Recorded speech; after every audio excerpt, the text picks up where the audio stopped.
Well, hi, everybody. This is DearMamaSal, and welcome to tonight's broadcast. And for those of you who don't know, tonight's broadcast is going to be about cognitive behavior.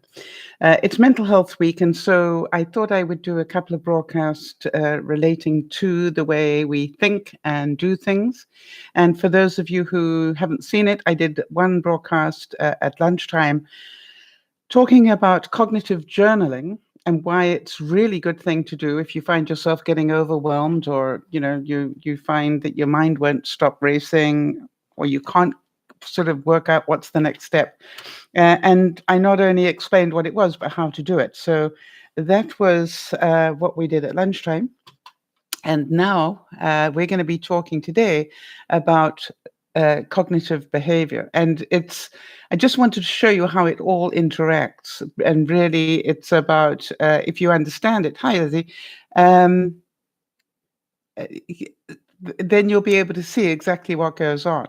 So for those of you who are watching for the first time, and for those of you who don't know how this works, for the first little bit, we will do news, views, and updates because we have people and they sort of take a little while to get in.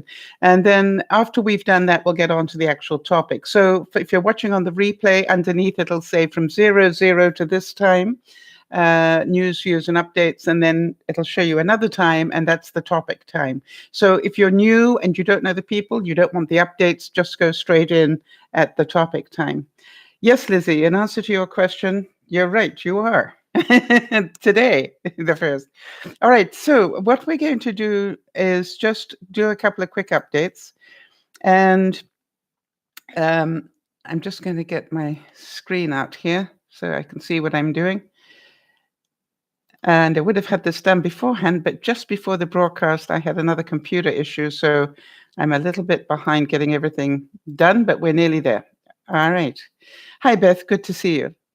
And so let's get rid of that screen. And we're going to get rid of that screen and get rid of that screen. And then we should have what we need. There we go. All right. So, excuse me. And Jody, well done. Good to be seeing you. So I thought, first of all, I would talk a little bit about the news, views, and updates because we've got quite a few of them today. Thoughts and prayers, first of all. Jody and Lionel lost their aunt Beatrice this week, which is really sad. And so big hugs to you, Jody, and I know that's a difficult time. I wanted to give my thoughts and prayers, and I'm certain a lot of you, to all the people who were in the direct line of fire of Hurricane Michael. And at least one of our viewers, for those of you who know Marie, her parents were actually in the town next to where the main hit was. And I was delighted to hear today that they are fine. They evacuated, good for them, and then their house actually survived, and they are fine, which is the main thing. But there are an awful lot of people who are not fine. An awful lot of people. Can you imagine that one day you have a beautiful house next to the beach in paradise, and the next day the only thing you have is a piece of land? I cannot imagine. Talk about downsizing. I just cannot imagine what that must feel like for people. And so a lot of what I want to talk about today is be grateful we're not there. And so I also wanted to be grateful in terms of doing thoughts and prayers for the two astronauts who, I don't know if any of you heard about this, but two astronauts went up. Hi, Nana. Two astronauts went up this week and their rocket booster failed. And the interesting thing is, had they been in the American spaceship, they would be dead. Because they were in the Russian ship, the Russian rocket, the way they built it, is built so automatically if the booster rocket fails, it ejects the main pod with the astronauts in it and does an emergency landing. And so I'm pretty sure that both those guys are really glad they were in a Russian rocket and not an American one. And did any of you hear there was a hole in the space station not so long ago? I didn't hear about that. but I found that quite something. Anyway, I just wanted to thank you all for all the support and friendship that you give me, and to remind you that if you see a little bell in the video area here on YouTube, just click on that and it'll give you advance warning of when we are going to be doing broadcasts. It'll tell you when I'm about to go up. And if you subscribe to Facebook and Twitter, that's where I give about a 35-minute warning most times. That we're about to do it. So just a couple of tricks. Birthdays and anniversaries. Well, we welcome this week, and we're so happy with it. We welcomed baby Lily Rose. Our Beth just became a grandmother again. So Lucas has a little baby sister, and she came about joined our world anyway in October 10, and everybody's doing fine. And Mum and baby Lily Rose are home already, so that is awesome to hear. So really, really happy about that. And for those of you who know Juliana, it is her birthday. So I have a couple of bits of news here. I don't know if any of you heard, but there was another earthquake in Indonesia, and it was, I got a warped sense of humor. So I immediately, being who I am, I immediately wrote to Oz, because I know that Oz was due to go there this week, and said, "Did you land already? Because I hear there's been an earthquake." In other words, your landing caused it. But apparently he should be going this weekend. So that is awesome to hear. And also, for those of you who know Farmer, I heard from Farmer this week, and he sent a hug to everybody, and he looked fine. You know what I mean? He looked like Farmer. What can I say? And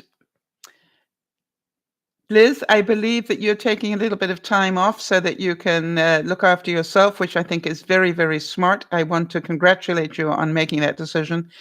And I didn't get feedback from Marie, I don't believe, and we'll check if she comes in, on whether she went to the gym. Oh, no, because I asked her whether she went to the gym. And sorry, because she's had the family and the Hurricane Michael thing going on, she didn't get to anything very much this week. All right, so here we go. And with a time check of 7:35, we're going to be doing today's topic, and that's going to be about cognitive behavior. And so for those of you who were here at the lunchtime broadcast, you will know that, hang on a second, I'm just getting my tablet ready because I've got a couple of graphics for you on this thing. For those of you here at lunchtime, you know that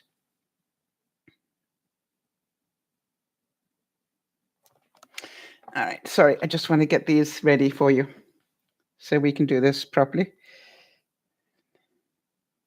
There we go.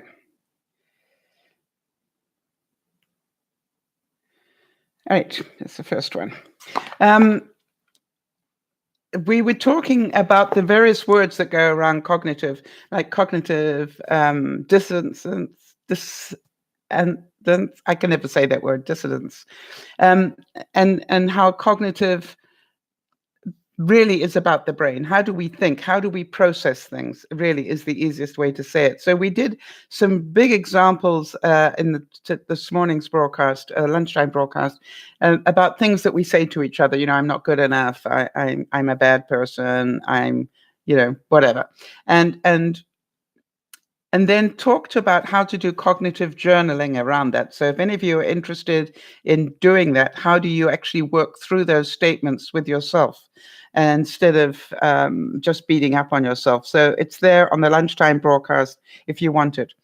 Today, we're going to be talking about cognitive behavioral therapy. And that's really what you're doing here, is really you're thinking about how the negative thought patterns and so forth, you sort of challenging them, and then you're changing your patterns, your behavioral patterns as well, to help you with things like anxiety or depression or whatever. And it's one of those things where if you want to do it, you can help yourself, and if you can do it for your friends, be that person for them, you can help your friends deal with things a little better as well. So that's what we're going to be doing now.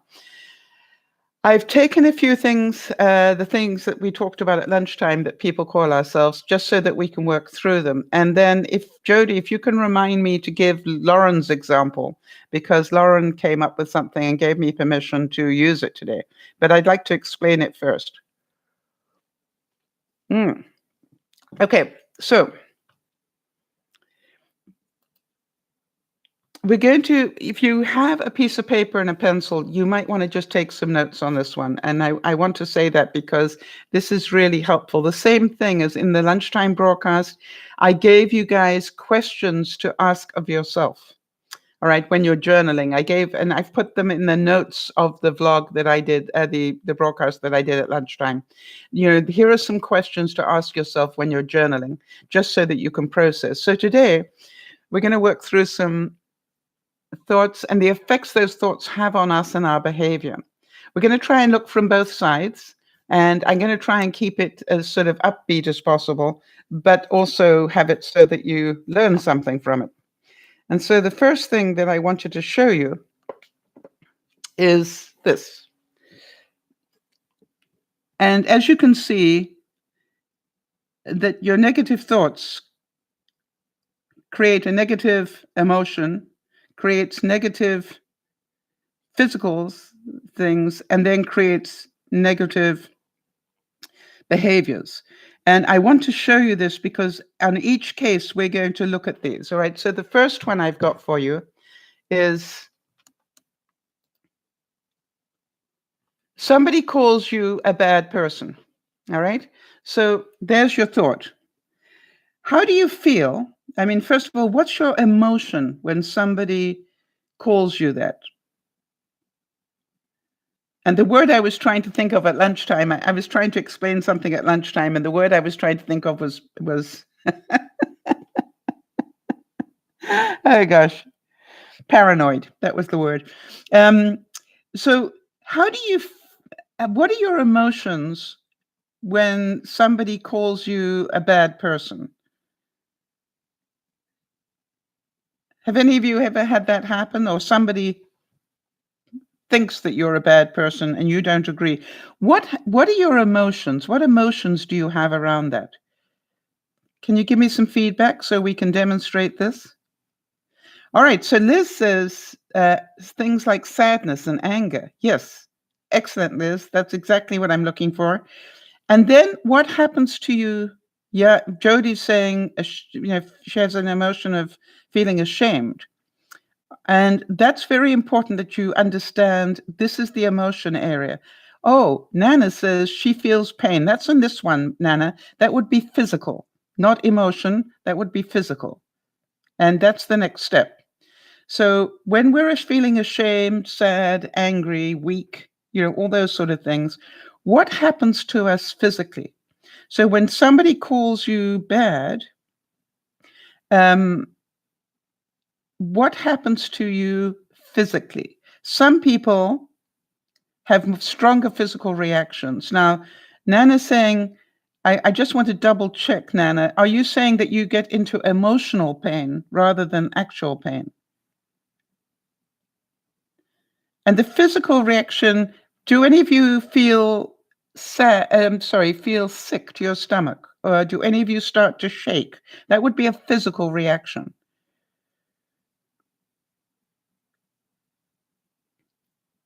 Some people start to have shortness of breath.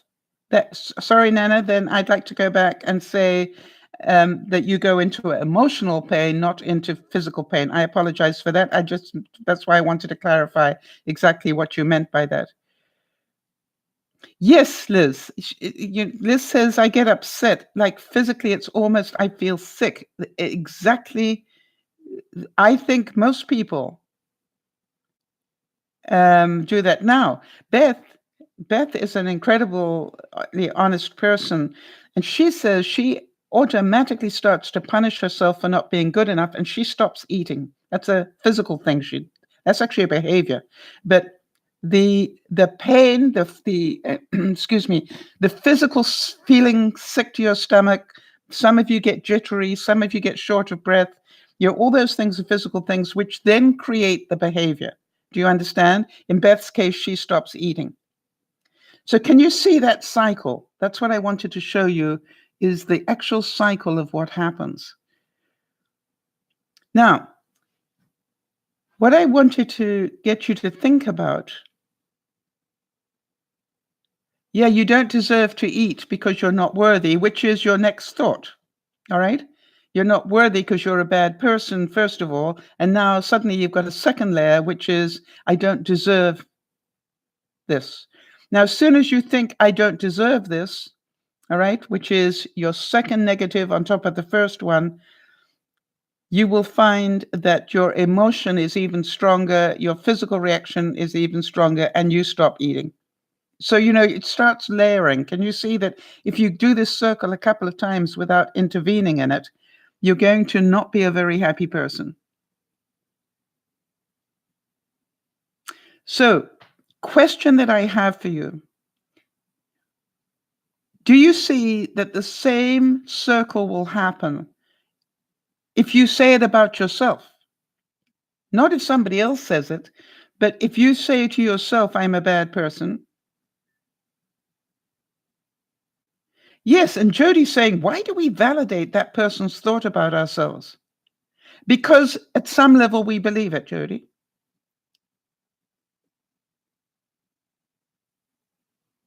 Now Beth says after she stopped eating, she then stops talking. And then she withdraws. How many of you know that behavior? And then I pretend it's not hurting me. Yeah, I know that one too. Well, that's why I wanted to show you this, because I thought it might help you see. Okay?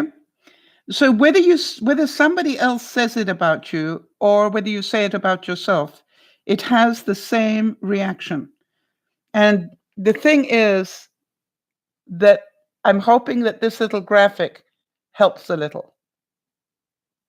All right, so now I'm going to go on and go to the next one,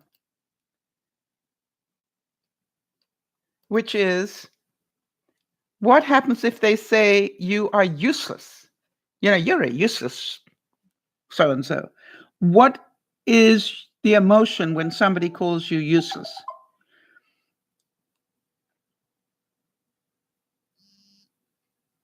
Is it the same as when they call you bad? All right. And that's what I want you to think about, because people are going to be calling us things all our lives.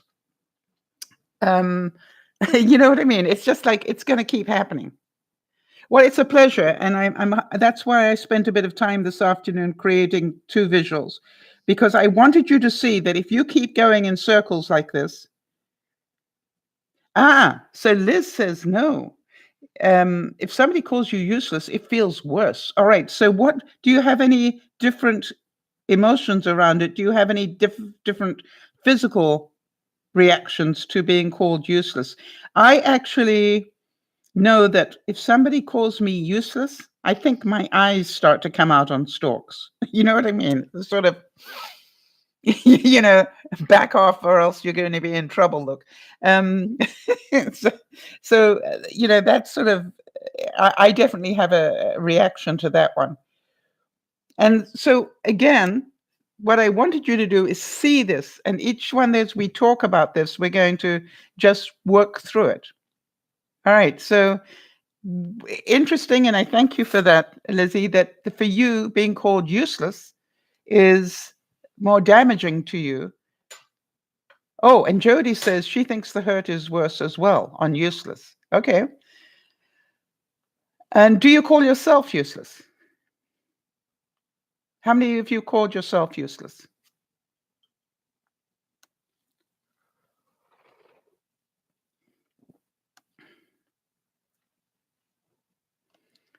And again, I really, if you didn't see lunchtime, I would like you to sort of see both of these and work with the 2 together, because they're sort of different parts of the jigsaw puzzle. Yes, Jody says she can relate to sometimes calling herself useless. Jody, is the feeling any different than when somebody else calls you useless? Yeah, she's saying when she gets frustrated. Liz says yes, because I take things to heart when I'm in that mindset. Yes, that's exactly what this is about. When you're in this mindset, the way you think will continue to be a negative one. All right. And by the way, congratulations to Beth. I don't know if you saw, I put it up on Facebook, but she actually got a promotion this week, as well as a new baby, granddaughter. All right. So, Beth, whenever she lets herself down, she calls herself useless, which is not true, right? That's the discussion I was having at lunchtime, which is this a true statement or not? And so, yes, Jody, I agree with you, right? It feels different being called useless because it's the level that you agree with it, Jody. That's what makes it different. So somebody calls me a bad person, I probably will go, is that true of me? Well, sometimes, yeah. That's the discussion we were having at lunchtime.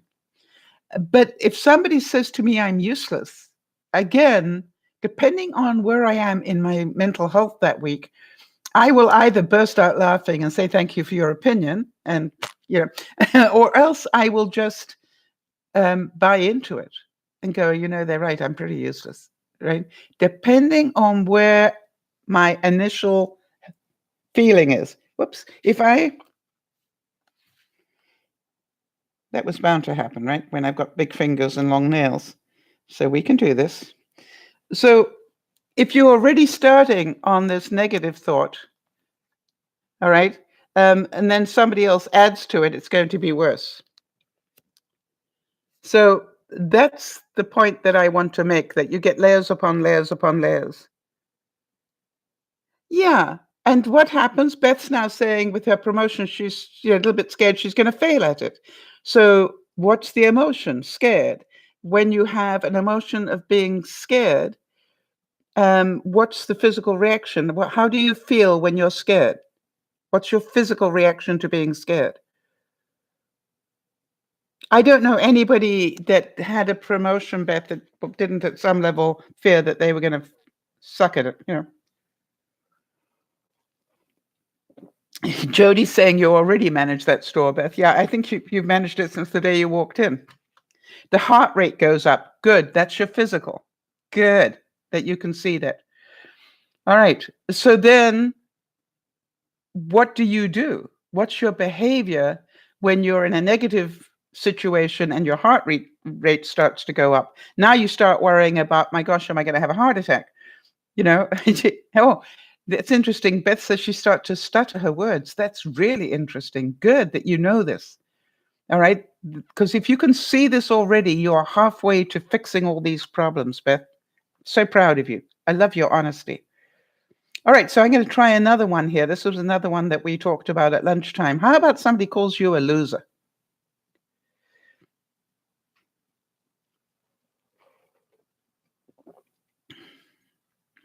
What emotion do you get when you hear the words loser?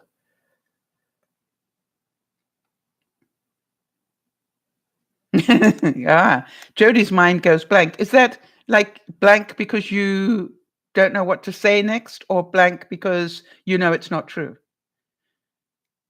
Yeah, yeah, I've been there and done that as well. I know it's surprising. There have been times in my life when I didn't have words for what was going on. Um, so right now, Liz saying that being called a loser doesn't affect her as much. All right, do you know why that is, Liz? Beth has a reaction of emotional rage, but only to herself. She won't show her emotions to anybody else. How many of you recognize that behavior, that withdrawal? How many of you, when you're in a negative space and get all the physical, get the emotion, get the physical, but your reaction is to actually withdraw rather than do anything other than that? If I keep myself away from people, then I will feel better because they won't upset me anymore. or I won't talk to anybody. Because now Jody, I've got to give Jody one on this one, because Jody, when she has a negative emotion going on, she actually withdraws because she doesn't want to punish anybody else. Do any of you relate to that one? I'm not feeling that in my mother hen look after everybody mode, so therefore I'm pretty useless, so I won't talk to anybody. And whenever she does that, which is not very often, I will write to her and ask her why she has a double standard. Because it's like, excuse me, you don't allow us to withdraw, so how come you're allowed to? And the answer is, because isn't it funny how yeah, oops, she says, isn't it funny how we see it differently? If it's for somebody else, it's completely different. And so in all these things, I want you to see that we have different reactions. How many of you have said of yourself, I'm not good with money? Or who has anybody said that to you? You're not good with money. Right, Liz, you've done that, right? You've withdrawn from talking about what's really bothering me, and that's why it gets worse.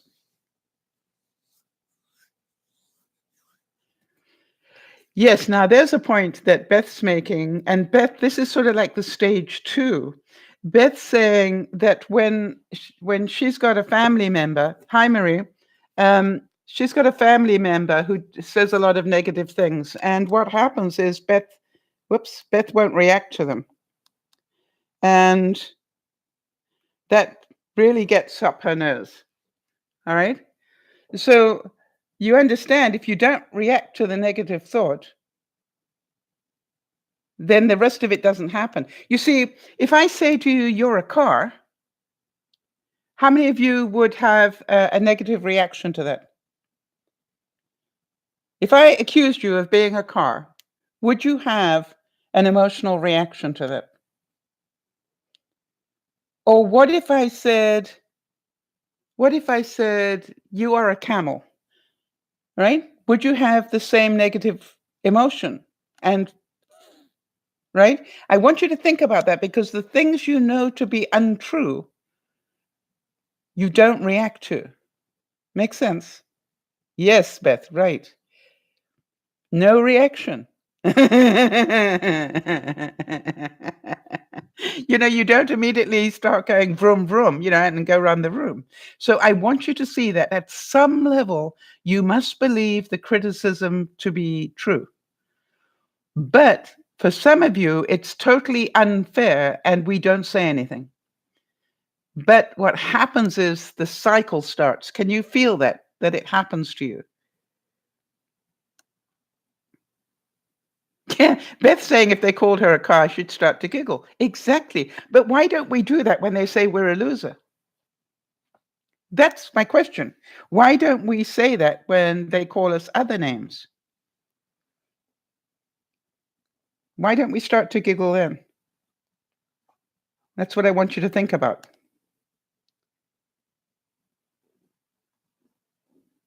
You understand my question? So if they, Jodie's saying, apropos of what I was talking about, she says, because she cares about Lauren and myself so much, that I don't want to be a downer. All right. How many of you do that? You withdraw because you don't want to put your energy onto somebody else. Well, here is the funny thing. The funny thing is that, and I was saying this to Jodie today, all right? Instead of being a downer, you end up with everybody worrying about you twice as much, because that's unusual behavior. All right.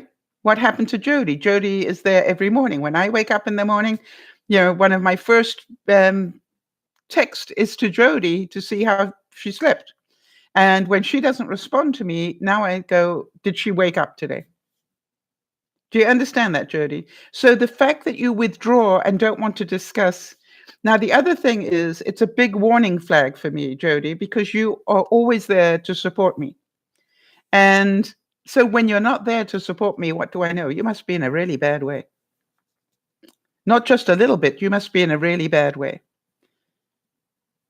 And so it's not that I say you need to do that, because you don't. It's your life and you can withdraw as much as you want to. But I want you to understand that the moment you do it, oops,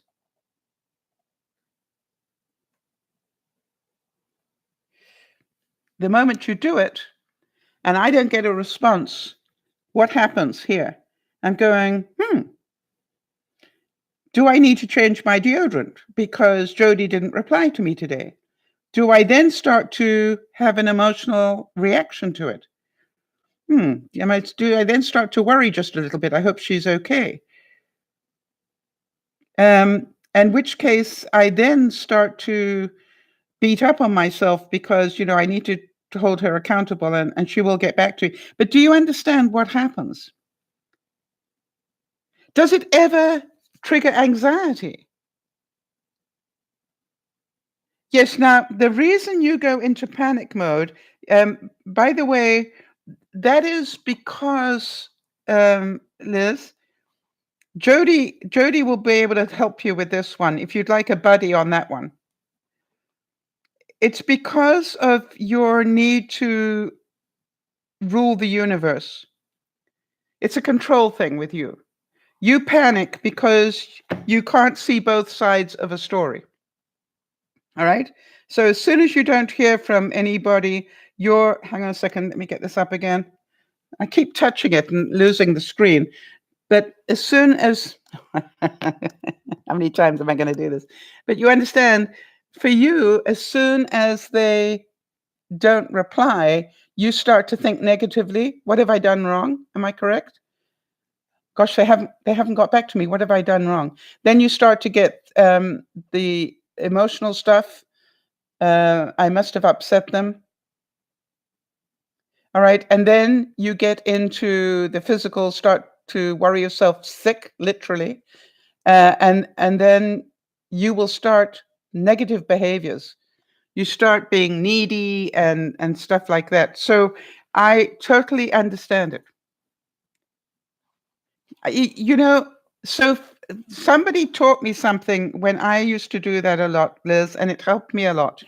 And you've probably heard me say it, which is seek first to understand.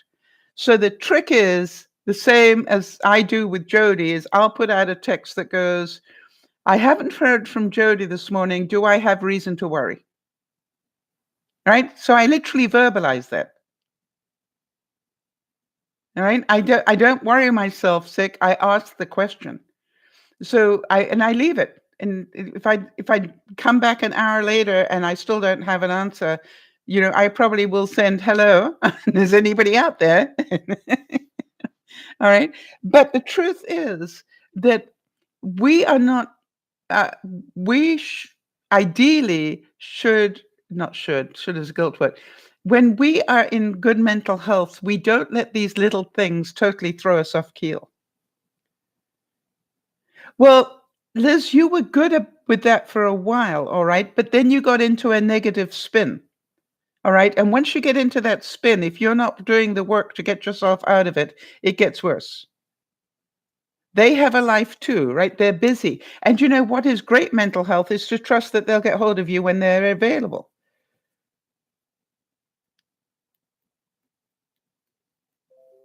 All right, now here's something that Beth says. And Beth says that she'll stop talking to somebody for quite some time for no reason when she's hibernating. I wanted to talk about this hibernation behavior because really it's not fair on your friends.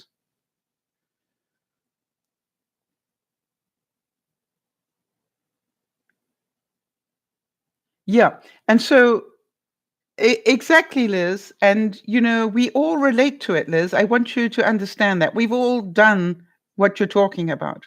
The same thing is, I'm pretty sure that we've all stopped talking to somebody that's upsetting us, when in fact, what we really need to do is to be talking to them, not talking to them. I had a situation going on with one of my friends, and I actually wrote and said, I've noticed that the behavior has changed. Therefore, I need to know, have I done something wrong? And if I have, could we please talk about it? Right? It's like, but if they choose not to, that's their right. But I actually put out the comment, can we talk about this? Now, so Liz, I need you to be very gentle with yourself, because getting out of this cycle takes some help. And Jody did say that I can send you on her email. And Jody totally understands the process that you go through, because Jody's been there. And that's when I originally said to Jody, when I first met her, what is it like turning yourself into a pretzel? Because when the fact that somebody doesn't contact you turns you into an emotional pretzel, tells you everything you need to know about your mental health. All right? Because if you are feeling strong and secure and good about yourself, your mind never goes there. Your mind just goes, oh, well, they're obviously busy. They'll get back to me when they can. Rational thought, right? When you are in the spiral, it becomes irrational. I must have done something wrong. What have I done wrong? I don't know what I've done wrong. And then blah, blah, blah, blah, blah, blah, blah, blah, the mind starts to race in circles. Okay, so are you all clear on what happens? Yes, Jody, absolutely. When I first met Jody, her life was hanging on other people's moves, not moods, but moves. That is, and something, Jody, you have done such great work. I'm so proud of you, because you can now get yourself outside of the cycle and see it. Beth is saying, when I feel like I'm not worthy of eating, when I feel like I'm a loser, when I feel like I'm nothing and probably don't deserve to have anybody in my life. Yeah. Yeah. But that's the old you, Beth. Right? Right? Because now you're beginning to see it, right? You're beginning to see your behaviors. And you're beginning to see where the thought, goes around and creates the behavior. And now, Beth, I know you're a perfectionist, so here's the thing. This may take a lifetime for you to work on. Do you get that? This isn't an instant fix. And those of you, Lizzie, you can't just go and get some help with this, or, get us to, come back and do a few more broadcasts while we talk about these things. And then it'll be cured for life. I have to say to you that to stay mentally healthy, we need to be working on it all the time. And so,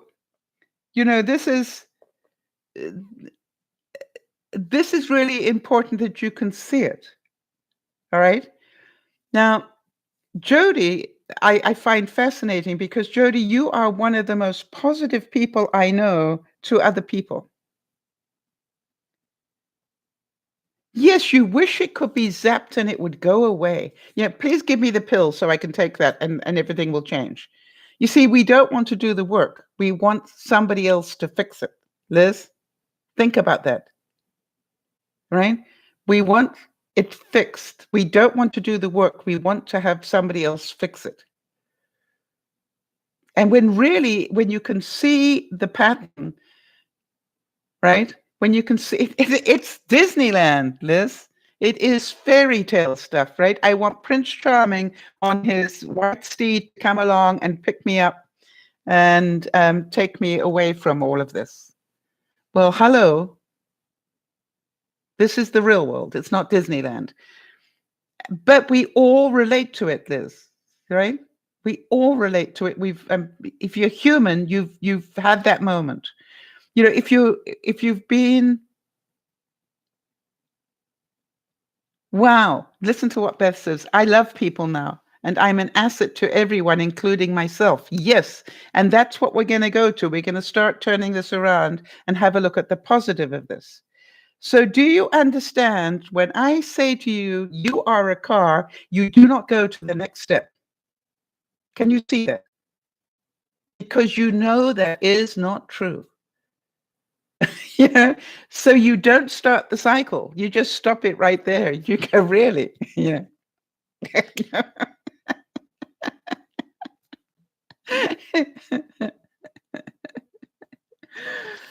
Yes, yeah, but here's another very good one, and it's a good thing that you say that, right? I hate it when my husband tries to fix me. I just want him to listen to me and comfort me. All right. And you need to use those words on him more often, Beth, which is, I know you want to fix this, but it's my job to fix it. I just need you to hear me out. Don't try and fix it. Give me a hug. You know, that's what I need. And how many of you, have been in that where I can't tell you how many people say that. Why does my husband always want to fix it? Why does my friend always to fix it? What I want you to do is to understand, because we're not fixing ourselves. Now, I talked today about the behaviors where we know we're doing something wrong, but we keep doing it. That's where that conflict is, that cognitive dissonance. But what I want to do now is to work on some positive stuff, all right? Let me get my next visual up here for you. Okay. So how do you react when somebody says, yeah, you were the greatest enabler, and I think maybe Liz is too. That's right, Jody, but you've got over that. How do you feel when somebody says that you're a wonderful person? What happens to your emotions when somebody says you're a wonderful person? So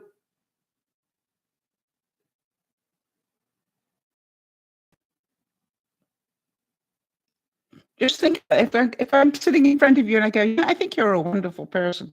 What is your reaction to that? What is your emotional reaction? Jody, your heart is, Beth, I was going to talk about that. You immediately put it back into the negative space and say, the old you would have said, they obviously don't know me very well.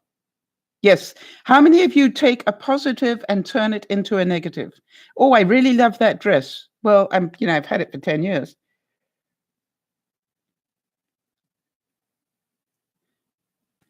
Yeah. So do you understand that we need to see both sides of this, because we're inclined to turn compliments into negatives as well. Now, how often do you actually say that you're a wonderful person to yourself? And by the way, when you know that that's true, you have been wonderful. What are your physical? How do you feel? Do you feel stressed? How do you feel when you feel like you're a wonderful person? You feel good, all right? Does it up your energy level or does it down it?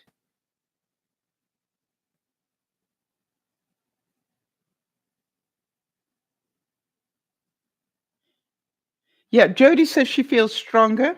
All right, so that Beth's saying the new me that would say they love me and I'm being myself and they still love me. Yay! Yeah. So exactly. So I want you to see that. All right. And so I would like to suggest that we don't say that to ourselves enough. That we concentrate on the negative, not the positive. And can you see how what happens is we start the cycle in the wrong direction? Or somebody says, I really think you're a great person. Thank you for being such a great friend. And our answer is, well, actually, I'm not that great a friend. And you immediately go back. I did that yesterday. Somebody was complimenting me on something, and I immediately turned it into a negative. And I thought about it on the way home and went, that wasn't very polite of me. But I did it. What if somebody says, I think you're amazing? What is your emotional reaction to somebody saying that they think you? Is this helping anybody, by the way?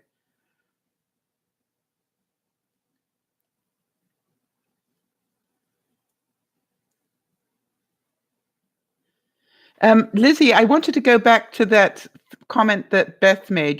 Did you hear how Beth said that when she's in a funk that her husband tries to fix her. I think we try to fix other people too much, um, Liz. And I think when you look at it, part of your cycle is created by you want to make everything perfect, and it's Disneyland. Life isn't perfect. It's okay. The fact that Jody doesn't tell me that she's not feeling good today, I already know that. I still love her. It's just like, hello, but let me just make sure this is a double standard. You get really upset with me when I don't tell you. So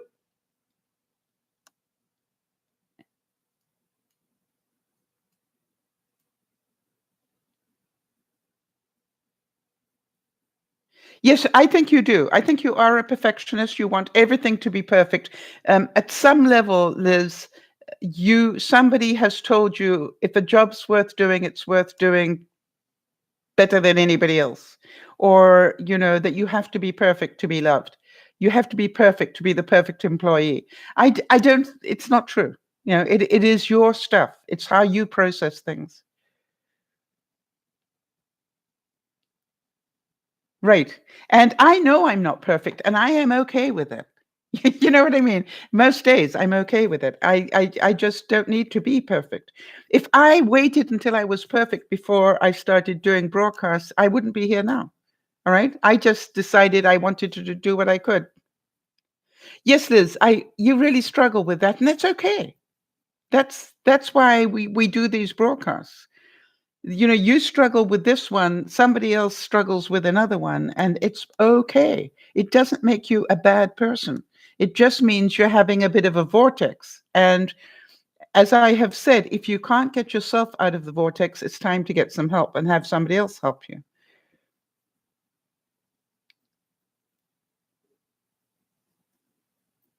All right. You're telling me what I have to do, Nana, and you know that I don't do well with that, but I understand your thinking. Nana's saying you have to drop that. You don't have to be perfect. The job is already taken. Nana is a strong believer, and so that is why she says that.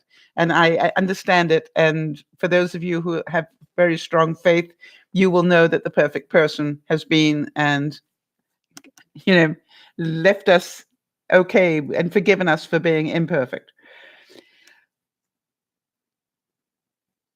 Right. Yes, Liz, that's very true, right? Because I'm not perfect at all. My outward appearance, right? Yeah, the mask that you show to the world is perfection, but it's not what's happening inside. And Nana says, she just goes, "Well, listen, I did the best I could," and that's very healthy. I did a painting this week. For those of you who know the famous bit where I was working with the sand, which was really such a difficult thing to work with, I found out to my horror. And then I did the painting, and then I tried to do something else within the painting, and I think I might have messed it up. And so, can you imagine what I'm saying to myself? But I'm going, no, you haven't messed it. The only time it's messed is if you've given up on it.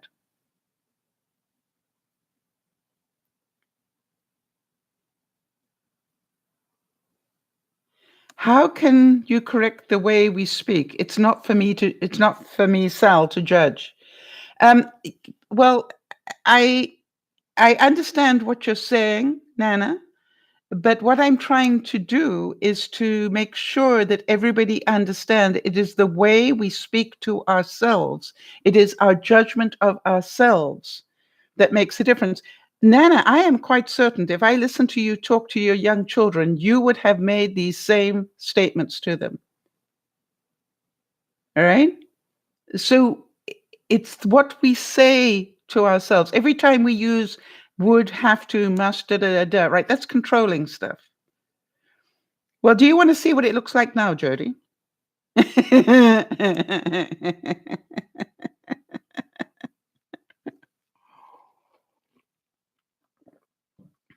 Okay, so I will get it now. What I'd like you to do, Nana, do you understand what I'm saying? It is the words we use on ourselves that control our mood.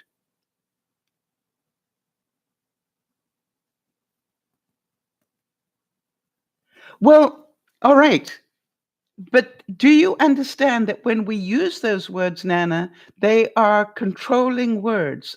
They are your judgment, right? You should do this. That is a judgment. Yeah. And so that is, I'm not saying that they didn't grow up to be very healthy, emotional people. But what I'm saying is be aware that when we say what people must do, they should do, they have to, as long as they're adults, that is not true. I'm going to get the painting so you can see what I did here, Jody. Hold on a sec. You should not touch the stove.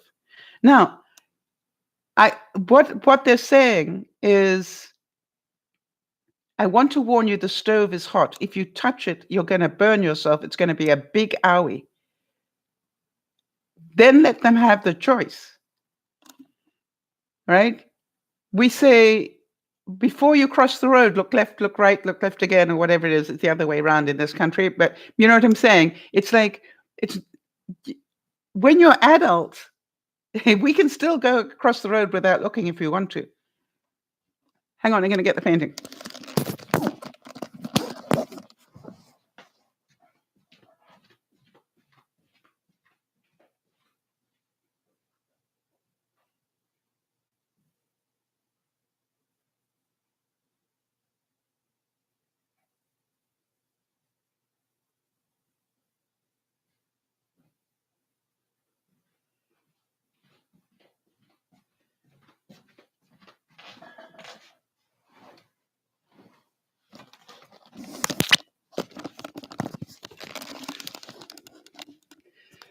Yeah, but remember, Nana, I see what you're saying, but we're talking about adults now, not children.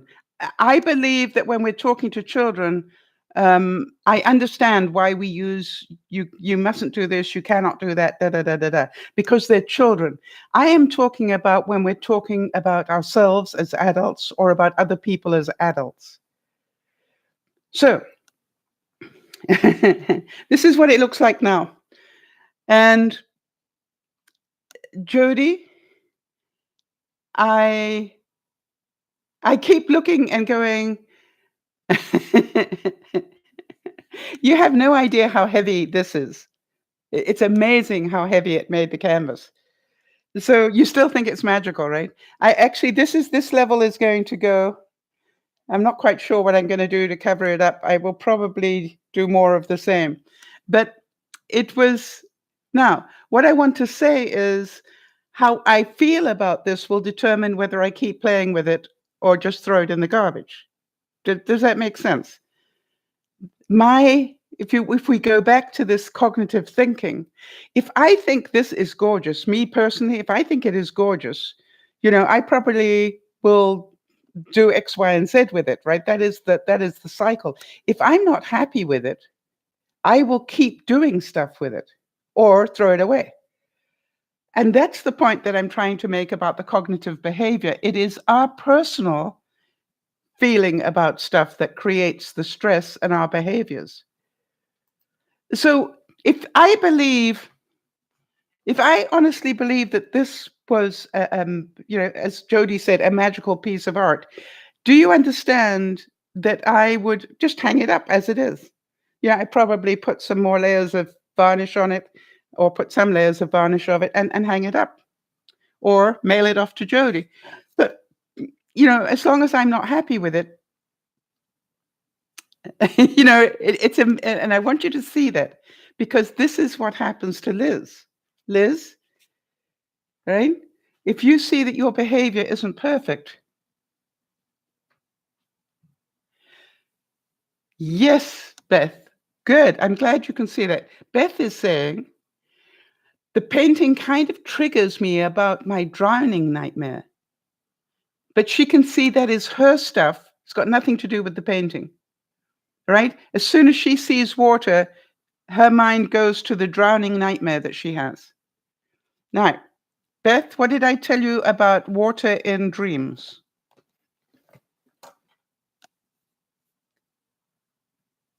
Right? It's important for you to know. If any of you get dreams where you have water, it's important to know that it's about emotion. That if you are drowning in water, it means you're drowning in lots of emotion, All right, too much going on, too much emotion. You had Victoria on one side, and things weren't going the right way. So I wasn't at all. If you remember, I wasn't at all surprised that you were having those nightmares. And I think I even warned you ahead of time. If you start getting nightmares about water, don't be surprised, because I could hear that you were overwhelmed. Yes, you're drowning in your stuff, and now you took a promotion. Yeah, I did, right? So if you think about this, if you dream about frozen water, that means that you emotionally, I'm creeping into your dreams. Oh my gosh.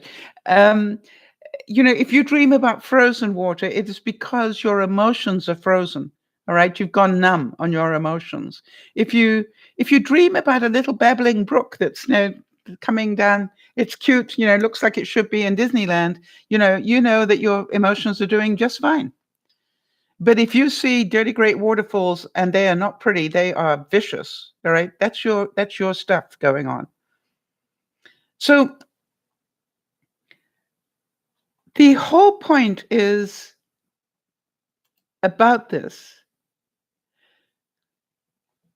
is how many times we turn the positive into a negative. What if whoever they is, they say that you are such a smart person around money? What is your reaction?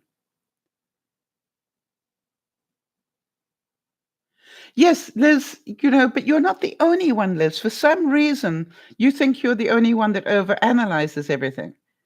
And one of the things that I had to be taught, Liz, and it's a very difficult lesson to learn, but I do really encourage you to learn it, which is intellectually, I understood so much. All right? Intellectually, I understood it. But boy, I could not talk about it. And when I understood a lot of things, but I couldn't discuss my part of that. And so to learn how to talk about that is very, very important. Yeah, I know, honey. I've been there. I, I've got t-shirts, you know what I mean? And so I think you would really benefit from, you know, do does anybody else relate to this as well?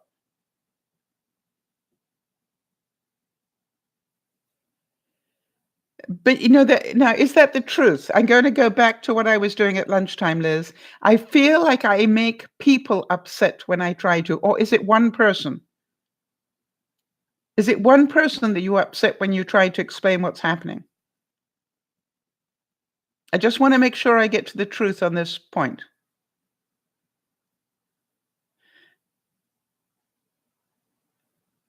More than one. Okay, then do you understand that if your reaction, have they asked you to talk about it to them?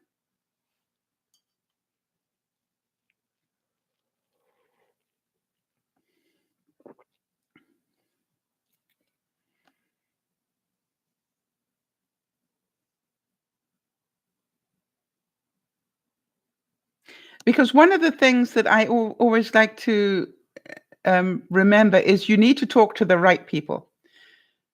It is not necessarily the people that are closest to you, because you need to talk to the right people, the people that can listen to all your stuff and not get triggered by it. We've had situations where people here have spoken to the wrong people. All right. Or, I will not talk to somebody that I think is in serious trouble at some level. Right. I will not do that, because to me, where I consider they may be is too risky for me to be trying to help them.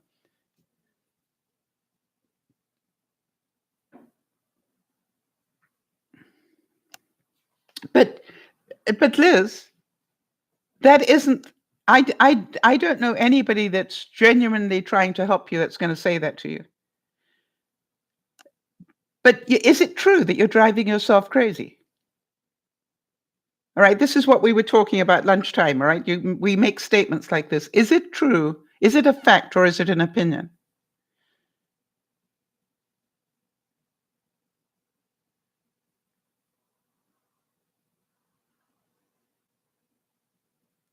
Yeah, to some extent, you bet. Right? And by the way, does Beth drive herself insane trying to be the perfect clean person? you know, when she can laugh about it, then it's healthy. Liz, when you can laugh about it, it makes it healthy. Do you understand that? And if you can see that we create our own hell, right? It's not them at all. We create our own hell. And so to me, what's really important is you have the right support group, the ones that are going to be of benefit to you. And normally, yes, exactly, Nana. If you could snap out of it just like that, Liz, you wouldn't be sitting talking to us about it, would you? So the problem is that some of us don't have the right tools. Not only do we not have the right people around us, but we also don't have the right tools. And it's funny how the smallest thing can make a difference. Jody always thanks me for the pretzel story because she could visually see that she was turning herself into a pretzel. You see, and Beth says she laughs at herself, and here's my baby Mama Sal on my shoulder saying, 2x4 is in order. Are you ready for your 2x4? Right? It's important. Do you understand? Hi, Niasha. Good to see you. Do you understand that when you can hear that, Beth, right? That's actually you are talking to yourself, but you've chosen to see my face on that. And it doesn't matter. The main thing is you're stopping the cycle. All right? That is the important thing. When you see me on your shoulder talking to you, going, "Excuse me, I think a 2x4 is in order." Do you understand that is you doing the cognitive behavior to stop the cycle? Right. So, Nana, there are a lot of things that are offensive to you, and I understand that. And I say that because it was offensive to you that I used the word Richard once. It's offensive to you using a 2x4, but you understand, Nana, it helps a lot of people. A lot of people can visualize it. I use the expression a 2x4 because people can see it in their minds. What would you rather have me say? And understand that's your stuff, not mine, right? I could say lollipops and you could be offended by it because you've got a thing about lollipops, or that you perceive that a 2x4 maybe is a violent thing, like a gun. I don't know. But there's something within you that the 2x4 triggers it. Does that make sense? Now, that's okay. I'm happy and I love you dearly and I've known you a long time. But it's, you've been hit too often, as have I. Yes, so that makes perfect sense that you think about a 2x4, all right, and then you go into the cycle, the negative cycle. Wow, good learning. Well done, Nana. Yes, and that's the other thing, Beth. Yes, a 2x4 is like putting a elastic band around your wrist. That's a cognitive behavior. And when you're being too negative, just snap it and snap out of it, right? Exactly. And Nana, that is the whole point. And that's why I'm saying I've known you a long time. And I know that when you say these things, that you are being truthful with yourself. And I totally get it. But you see, if you do have a history of being hit, I totally understand why that would be a negative. I didn't get it, Nyasha. I did look for it earlier, but I did take a bit of time for myself in between the two broadcasts to rest. Right. And so, when do you all understand where Nana's coming from, right? She hears 2x4 and that brings up memories for her. That is and so that's why she reacts. And so I look at it and go, when we can see this is our stuff, not somebody else's. When we react to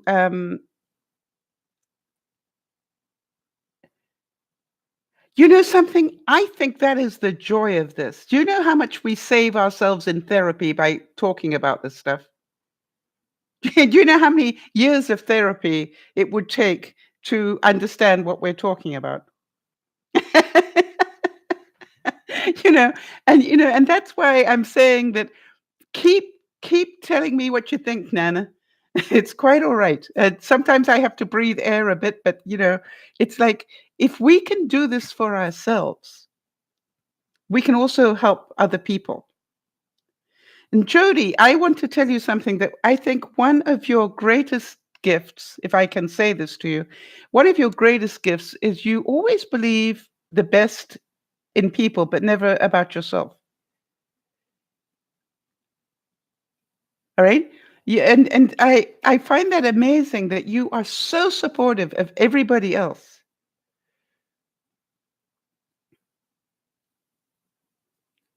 I assure you, it's expensive sitting here every week as well, but I'm still going to keep doing it.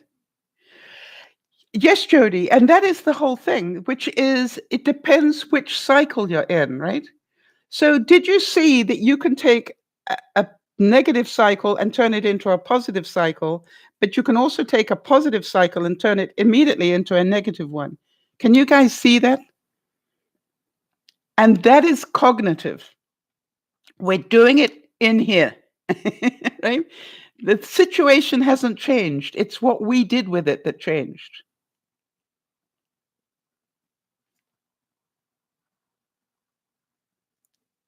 Is that too out there, or do you understand what I'm saying?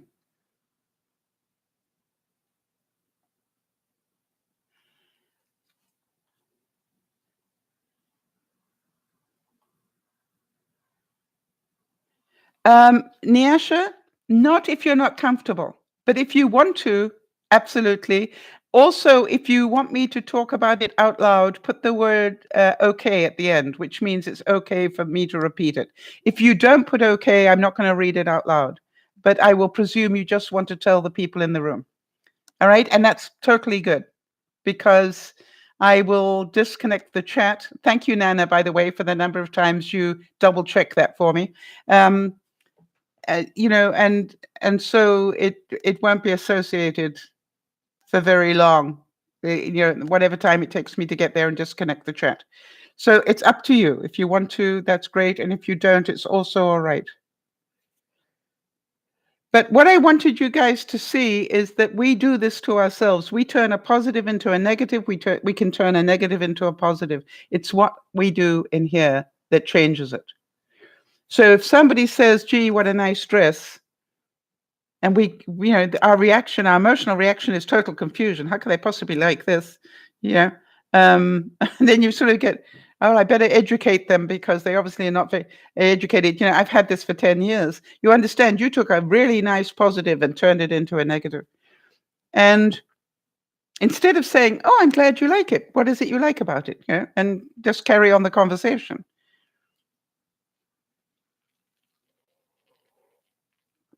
Liz, the greatest work that I believe people who are perfectionists, the greatest work you can do is understand Disneyland. All right. That we have this picture in our mind of what our life should look like. We are incapable of living it in the reality. Right. Because it's meant to fit this picture that we have drawn for ourselves. And when it doesn't, then we get so disappointed in life. Have any of you been there? This is what marriage should look like. This is what my home should look like. This is right. And Nana, I'm going to take you up on your offer. I know you're going to be surprised to hear that. You offered to come and help me, and I'd be delighted to take a few hours of your time. How's that?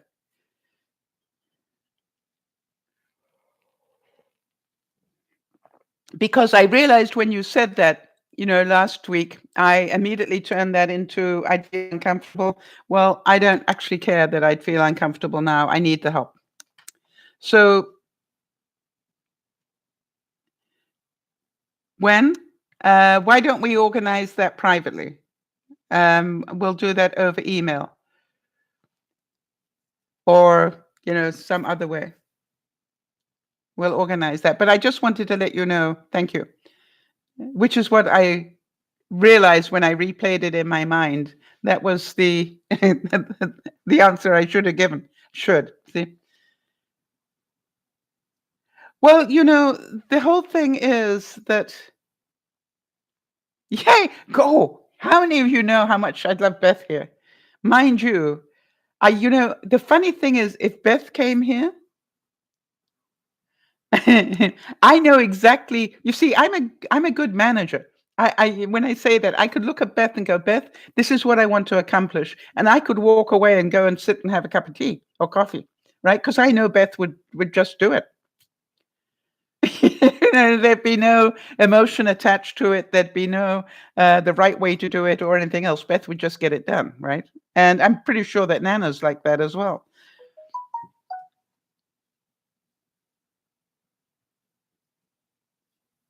Yes, Liz. I'm glad that you can see it, right?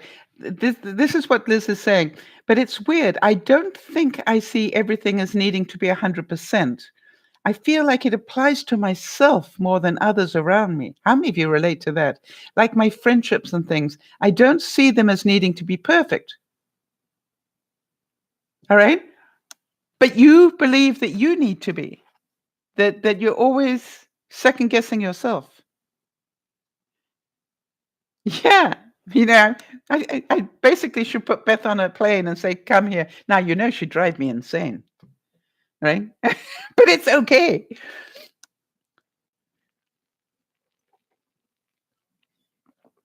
But the point is, Beth, that you have great skills and you are an incredibly I'm so jealous of your energy.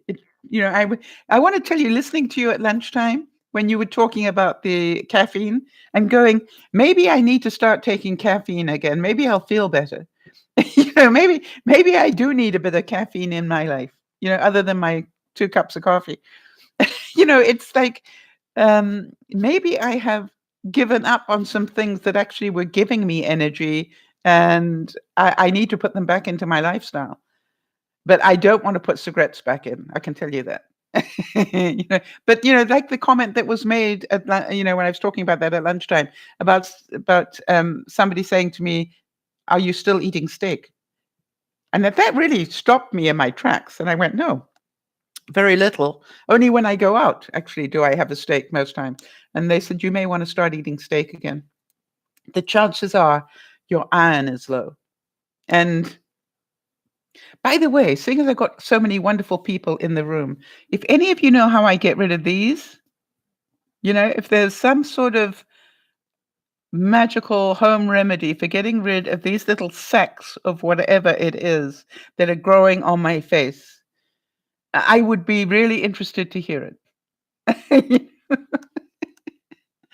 Because I look at myself and I go, "You're doing good for 71, Sal." And I really do. I can look in the mirror and feel pretty good about the fact that are you serious? Preparation H will do it? I have that.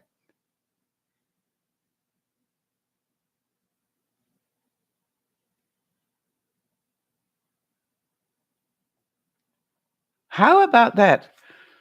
Maybe I should get a new tube of it. Interesting. So just dab it on. Piles of it. Ah, that is so good. All right, everybody, we learn something every week, don't we? Wow. All right. So do you leave it on overnight, or mind you, it get all messed up in my CPAC machine? By the way, I found something this week for a CPAC cleaner that isn't costing over $300, in case anybody else has a CPAC machine. Um, and I really was quite stunned when I found it. I passed it on to Jody because I know she has one.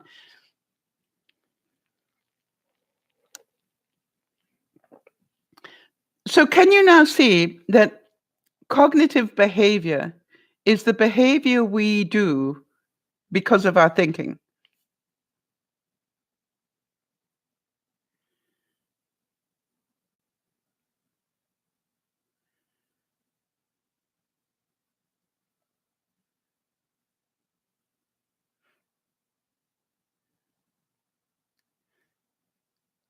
You put it on and leave it on. Use it under your makeup. Okay, so when I put before my moisturizer or after my moisturizer? Under makeup. Yeah. So okay, so put it on. I probably would put it on after the moisturizer, before the powders. Okay, got it. Thank you very much, people. You can see that, Liz, right? So if we can understand what we do to ourselves, then, and this is, a lot of people have asked me, I spent a lot of time in depression, Liz. I need you to know that.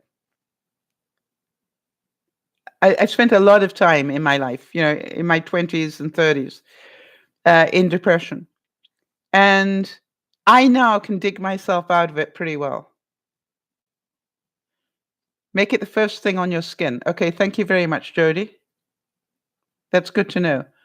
Should I take a before and after picture? How long will it take to get rid of them?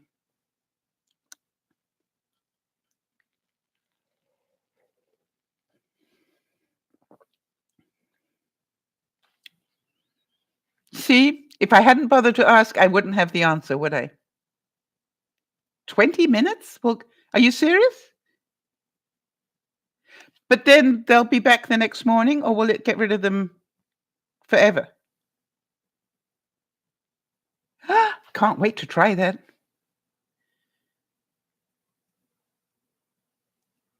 What causes it? It's temporary relief. Okay, so I just need to keep doing it every day. All right, so what causes it? What is the word? What is collecting there? Feels like collagen or something. All right, Beth, I want you to know I did read what you said, about the carbs and so forth. It's fluid buildup. That's exactly what I wanted to say, yes. How can somebody take themselves out of depression? They can do it if they understand what they do to cause their own depression. That's why I do these broadcasts. Eye bags, yeah. I think fluid buildup sounds, but that's what they are. They're bags under my eyes. Nyasha, that is the whole thing. All right. I'm going to say something about what you wrote about, only in as much as, let me just roll back so I make sure I word this correctly and don't give away any information.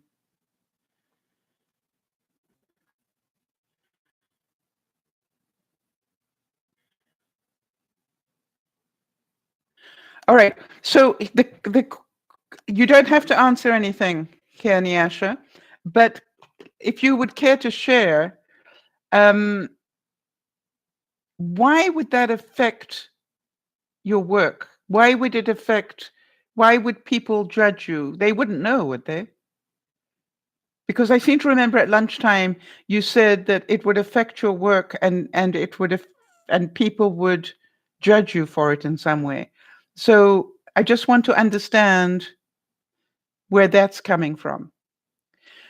So let me try and explain this in some sort of a way that hopefully will continue to make some sense to us all. By the way, I have to decide every day not to be depressed. Do any of you relate to that? I get up in the morning and I choose first thing in the morning to say, okay, let me get out of bed here. Actually, that wouldn't be totally true because I think that my bladder actually controls when I get out of bed in the morning. So, but it is a choice, all right? I choose whether to look in the mirror and say, you look like so-and-so, and in which case, do you want to put on some makeup and look a bit better and feel better about yourself?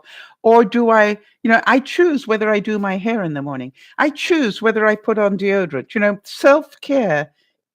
How many of you have noticed when you're in that negative cycle, you don't look after yourself as well, right?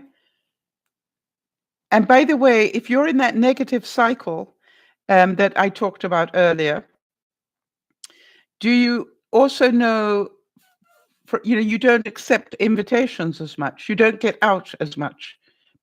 and you give yourself all sorts of lies about it. Well, I don't want to be a downer, or I don't want to be a drag on anybody. But what we're really doing is not helping ourselves. If we don't get out of ourselves, we will. I've always said that, for me anyway, is anger turned inward is depression. When I am not dealing with stuff, I create depression inside myself.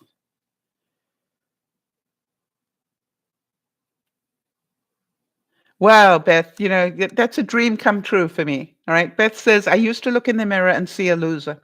Now I look in the mirror, I see that I'm healthy with my weight gain, and I feel good and caring about myself. Oh, that is the best thing. Um, Wait a minute. I would like to cut and paste that and keep it, because that's why, to me, that's the whole reason I do this work. Yeah, for one person to be able to say that, you understand, is a major, that means we did something good. Just gonna keep that. Um,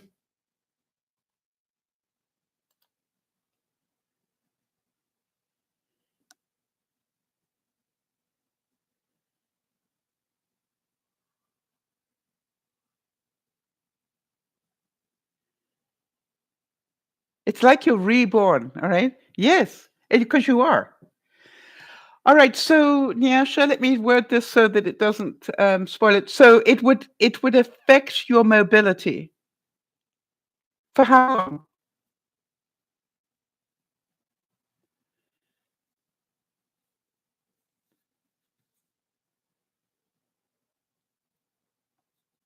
What I really hear, Nyasha, is that you're more concerned about other people's thoughts than you are about looking after yourself. All right? And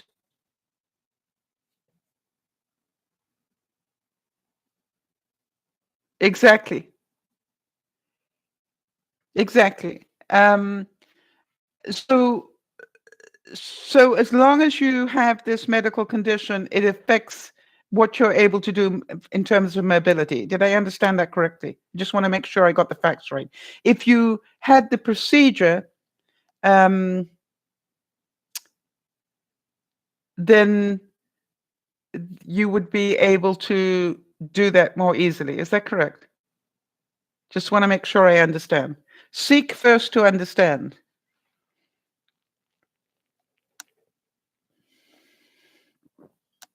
By the way, Nyasha, big round of applause for being able to discuss it in public. Do you know what I mean? That's huge. Well done. How does that feel?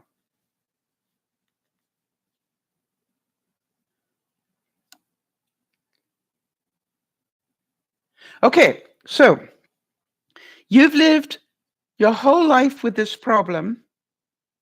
And how old are you now?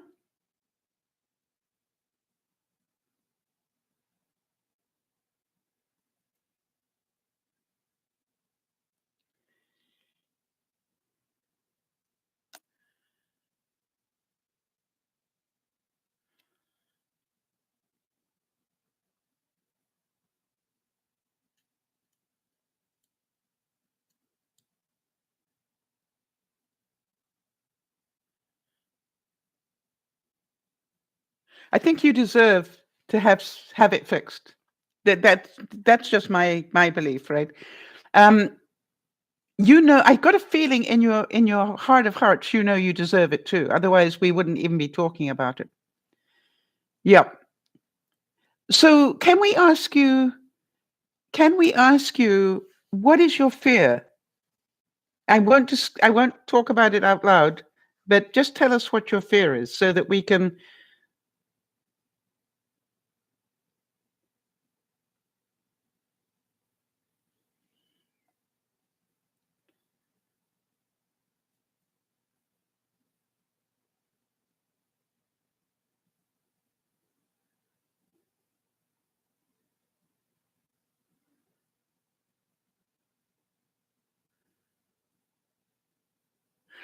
Beth, you can ask that question, but obviously, Nyasha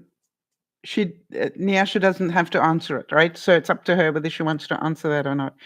So this is awesome stuff, people. It's like really important when you realize that you are not alone. That so many of us, we can say that for those of us who, suffer from depression. Why have I waited so long before I realized I need some help with this? Why, the whole reason why people suffer, in my view, is that we don't want to talk about what's happening to us. It's okay, Kerry. Welcome back. And it's really important.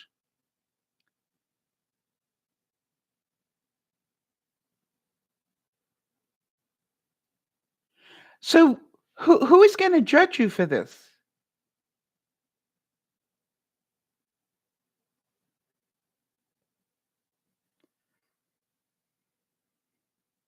That's what completely confuses me. I'm trying to imagine who would judge you for having the corrective work done.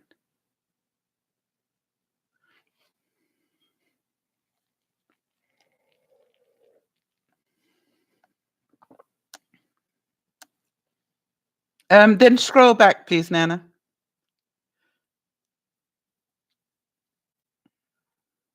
That's normally what you ask me to do, so it's there. You just need to scroll back a bit.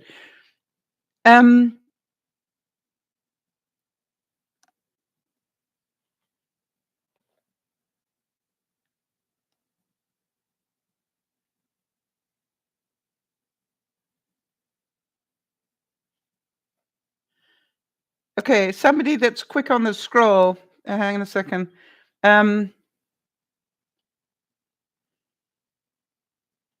It wasn't very far back, Nana. I can't believe you didn't go that far. It literally was 2 scrolls back. Hang on a second. I'm going to paste it for you, Nana.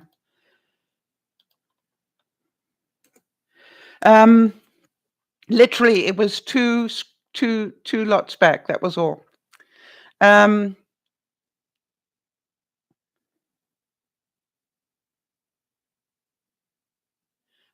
Oh, I'm sorry to laugh, Nyasha.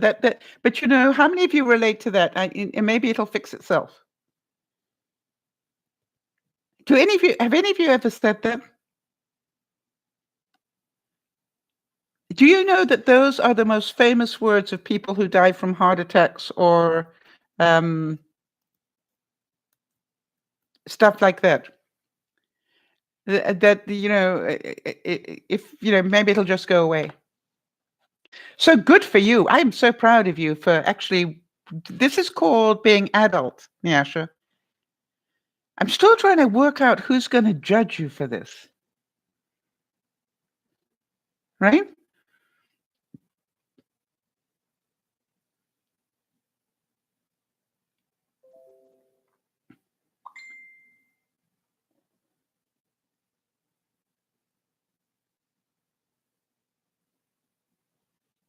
Well, then you're going to need to get a different job.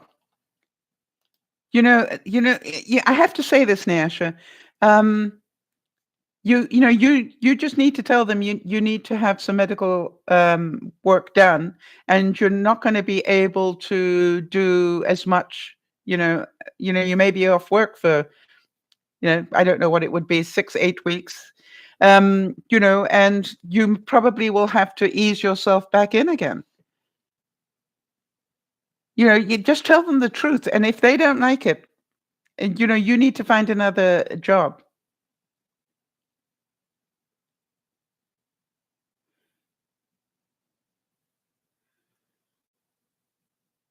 Well, obviously, Beth, Nyasha cares greatly about what other people think, and some of you relate to this. I'm sure Liz relates to this. Yes, listen to Beth getting really pragmatic. You need it. It will improve your life physically and emotionally. Get it done. Can you hear Beth going, why are we discussing this? Because that's the way Beth thinks. Do you get that, Nyasha? It's like, if you're going to stay in this position to keep your coworkers happy, really, Do I need to bring out a 2x4 and hit you over the head with it? Because as Kerry so rightly said, she needed to have knee surgery, right? And she was worried about her job and how people would react to that. And she was, going to be incapacitated for how long did you have to be careful for? Yes, Nana, exactly. You'll be surprised how many people will actually want to help you through this as opposed to judge you for it.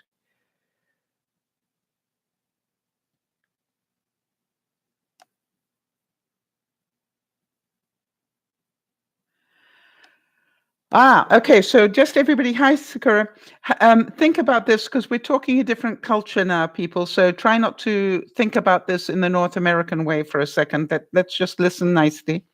Um,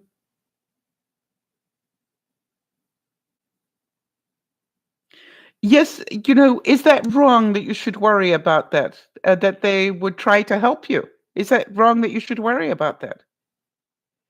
Yeah, it's a bit like me saying no to Nana when she's offering to come and help me pack. Why would I shoot myself in the foot? So yes, I think they probably will want to try and ease you out of the work to make it easier on you. That would be caring.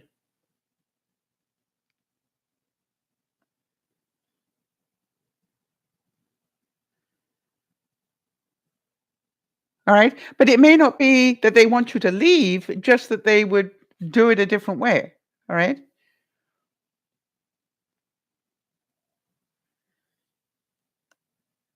Yes. And you see that, Nyasha, Carrie, when she had her knee operation, was basically out of normal commission for nearly 3 months. All right. Because the time it took. For I ended up with having a hysterectomy. That took me off my usual routine for 6 weeks. I wasn't allowed to drive. I wasn't allowed to do, but so worth it. Yes, Kerry, you are right. So this is like, I think if you can, Niasha, think of work towards the positive. Think about how your life is going to change because of doing this. Yes, it's going to take a little bit of time out of your life. Yes, you might lose your job and need to find another one, but that probably isn't a bad idea. Or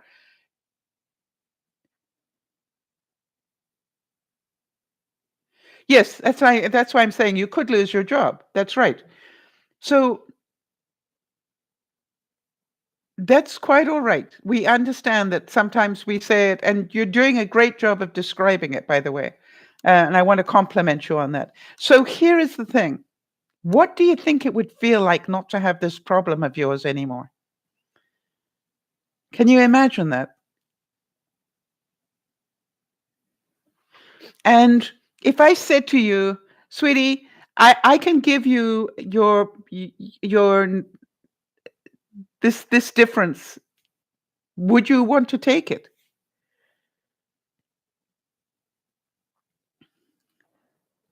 If I wrapped it up and gave it to you as a Christmas present or a birthday present and went, here you go, I think you'd take it.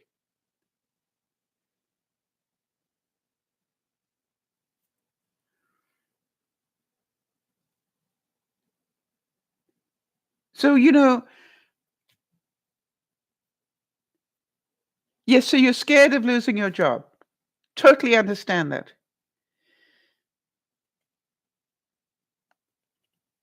So the question is, could you afford to live for, I don't know what the recovery time is. Did they tell you how long it would take you to recover?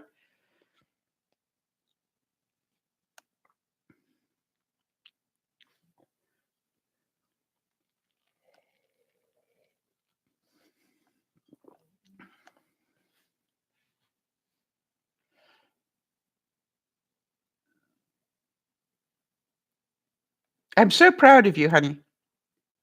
I cannot tell you, Nyasha, how proud I am of you because this is not easy stuff to talk about, and you're doing a great job. I'm hoping that it feels a little better for you to know that we understand.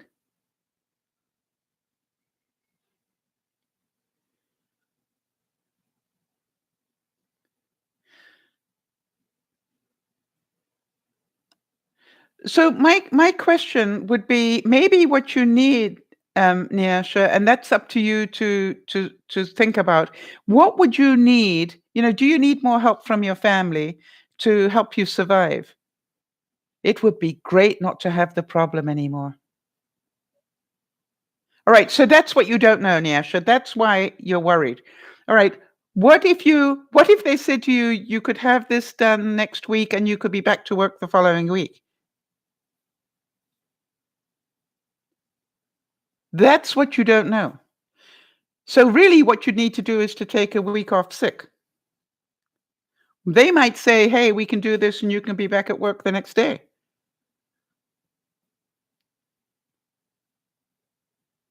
Now, it may be like having a hysterectomy that you can be back at work, but they don't want you lifting anything heavy, right? So that I understand could stop you from being able to do the work that you do. From what I gather, you do actually need to be able to lift things in your job. So, but you know something? Getting a new job is going to be a lot easier than living with what you're living with. But I would definitely find out how long you will be, uh, out of commission, how long you would not be able to do your job. The other thing is work out how do I survive that number of weeks? Let's say it's 2 weeks. Then you got to say, okay, fine. If I lose my job, I need enough money so I can pay my rent and do this, that, and the other.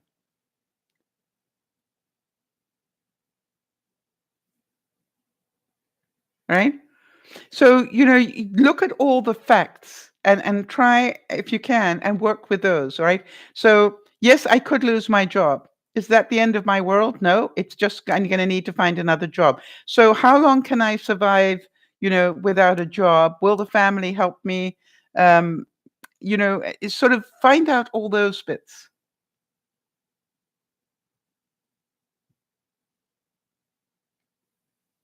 Okay, Nyasha, let me ask you something. If you broke your leg, would these same people be totally understanding of the fact that you need a cast on your leg? All right. If you know, broke your collarbone or whatever, would people totally understand that you wouldn't be able to lift things? What I'm hearing you saying, and you need to just give this some thought. What I hear you saying is their judgment is more important to you than your health. And you have an opportunity to fix this. And if I understand you correctly, you are scared about losing your job. Well, have you ever lost a job before? Has anybody here ever lost a job? I have.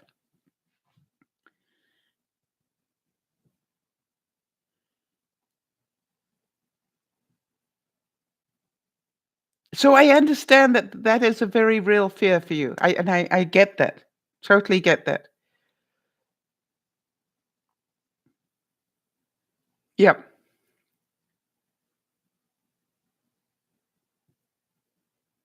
Oh, listen to you. Disneyland.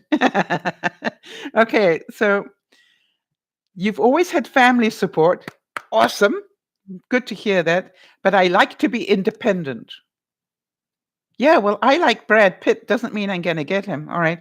And so I won't like being out of a job. Do you think Kerry liked being out of a job while she was having her knees fixed? No, she didn't like that. But guess what? Once her knees were fixed, she was able to do so much more.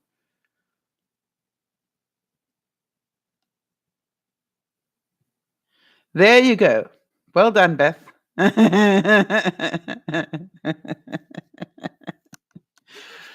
All right. So, Nyasha, do this at your own speed. All right. So, let me ask you something because we're talking about cognitive thinking. What one step could you take this week? or 2 steps, what can you do this week to take you closer to doing what you know needs to be done? Right? Don't think about the whole thing. Just think about a couple of things that you can do.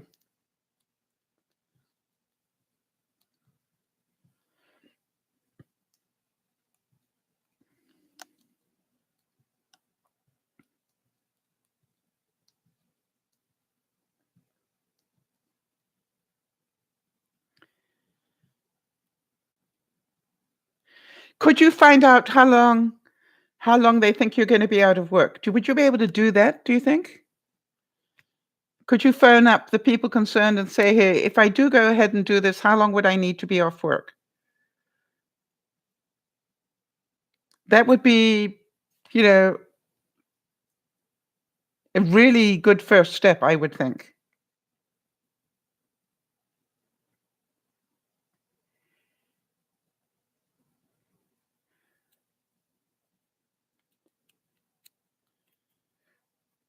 Yes. And the other question I have is, what support can we give you?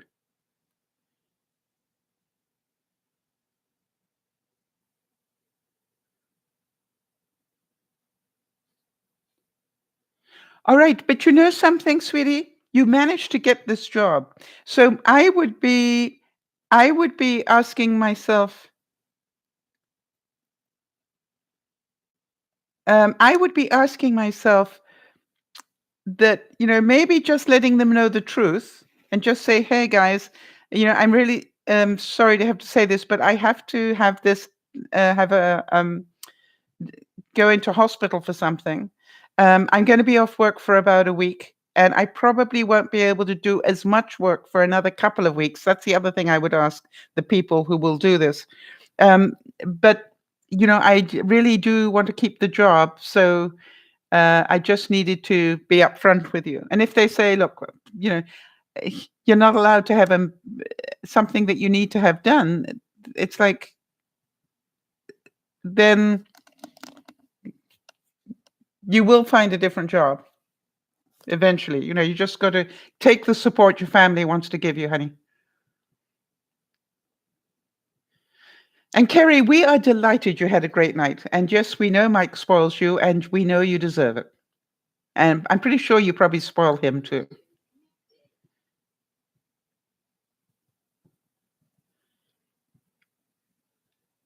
So, Beth, I wanted to ask you a question because it's just one of those things. How can we best support you now that you've got, you know, your 7 buildings, plus you've got a promotion, plus you've got a new grandbaby? How can we best support you as your friends? What would you like to be accountable for?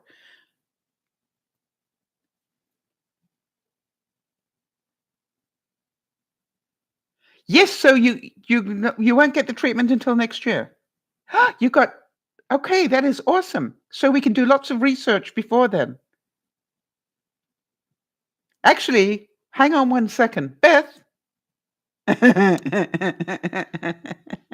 Beth, could you quickly Google for Nyasha roughly what the recovery time is if they've got it there?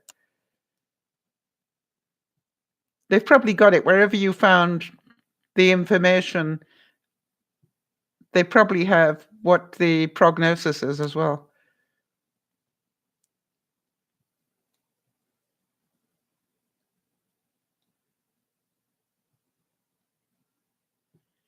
All right, so Nyasha, I want to tell you, I am so proud of you. This is a huge step that you've taken. Do you understand that? How do you feel?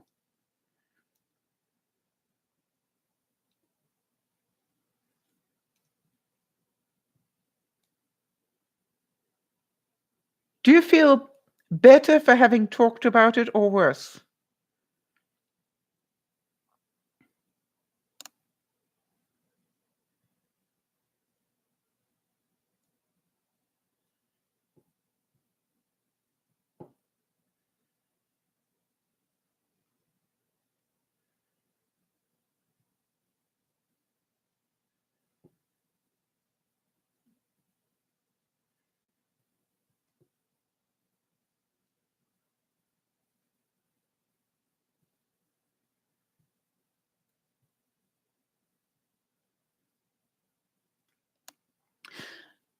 So I just want to, before I go, tell you Lauren's story because she gave me permission to tell it. And because I think it demonstrates a lot about this cycle that we were talking about. Lauren has sadly had somebody that she knows pass away this week. Now, can you imagine that that would automatically, unless she has very strong mental health control, that you're bound to feel sad, and that's a bit of a negative emotion, and therefore the negative cycle will start. Can you understand that? Can you relate to that? Ah, Nyasha, a big hug. It's a pleasure to talk about it, honey.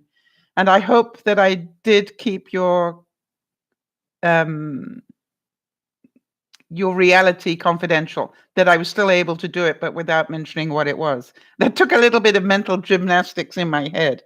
It took a little bit of working out on my side, but I'm hoping that it worked for you. And I'm glad if it did. All right. So can you understand that when you lose somebody, you automatically are in a little bit of a negative cycle right there? And then what happened was, and I want to give a bit of a backstory on this because, as some of you know, Lauren is in a wheelchair, so being able to get to places is not an easy thing for her. But she made a point. Jody, correct me if you can. But I believe she made 2 or 3 trips to see this person in hospital. And that wasn't easy because she was going through her own stuff at the time. And what absolutely floored her was she has just heard that this is going to be a private funeral and she's not invited. And can you see that if you're already in a negative cycle, what that would do to you? This is like, yeah, she spent quite a bit of time. That's what I thought, Jody. I know that I can remember at least 2 visits that she did to her. But and she wasn't doing well herself at the time. That's what I remember. That was really above and beyond her mental and physical capability at the time. She made an effort to go and see her, is what I'm saying. Anyway, so if you can see that this is a negative cycle, and then she didn't get invited to the funeral, can you imagine that really upset her? I mean, hello, you saw me there. You knew I cared about your daughter. How come I'm not allowed to come to the funeral? Can any of you relate to that thinking process?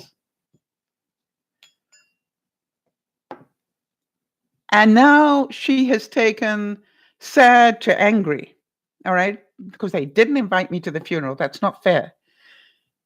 And so when Lauren spoke to me about it, I said, Lauren, what do you think was more important to your friend? That you visited her a few times before she passed, or that you're going to not be at the funeral? Which do you think was important to your friend? Not to the family, not to anybody else. What do you think was important to your friend? And because I was explaining to her when my mother was not doing too well, I went all the way to Africa for 6 weeks to spend time with her. All right, while she was alive. And then when she passed, I did not go back to Africa for the funeral. And I explained that. I explained, I have come out here to spend 6 weeks with you because I love you and I want to be with you and tell you that I love you and those sort of things. But I will not be at your funeral because you will not need me then. Right? But you need me now.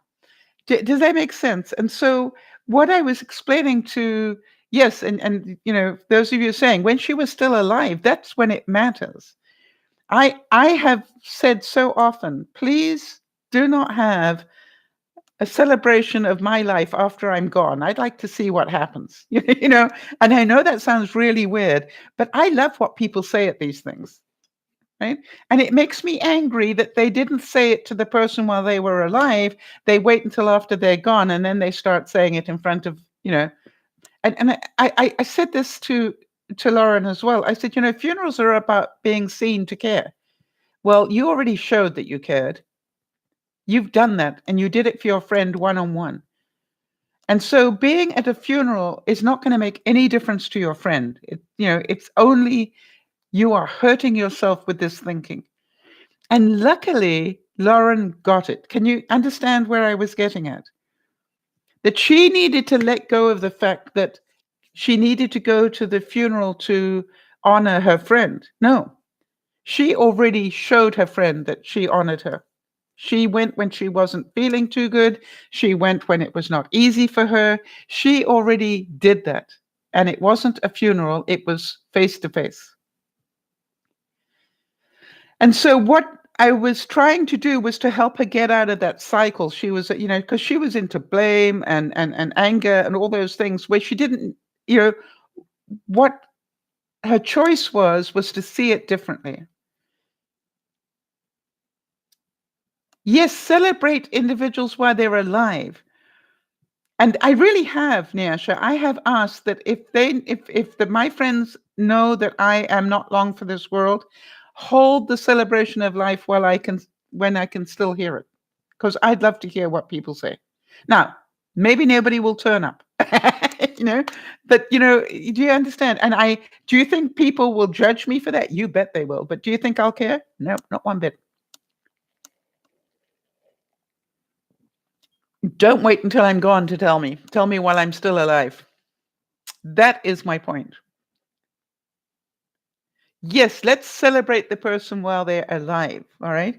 So, Nyasha, I want to celebrate your courage, as Jody said, your courage, your strength of character, and the fact that you were prepared, and your trust, that you were prepared to trust us with that information. All right. So, I would like you to take a deep breath. And you live in a wonderful part of the world, but take a deep breath. And I've got to say these words, don't worry, be happy. Right? I want you to start getting happy that this is going to get fixed. And be happy you've got a family that's ready to support you in this. Oh, honey, I'm certain everybody that is here in the room with us wants to give you a big hug and to applaud your courage to discuss it. You see, what you do when you talk about it is you take it out of the one cycle. And do you feel a little bit more hopeful? Yeah, I knew you guys would want that. So I want to thank you all. All right. Yes, Kerry saying her family supported her when she was in recovery. And be grateful you have a family. Hi there, Kimmy. We're just closing, honey. So be very grateful for what you have. Be very grateful. Get excited about the fact. Hi, Isabel. You're sending hugs too. Thank you. That's what we're going to help you with. Don't worry about trying to fix that right now. All right? We're going to be doing more work on it, Nyasha.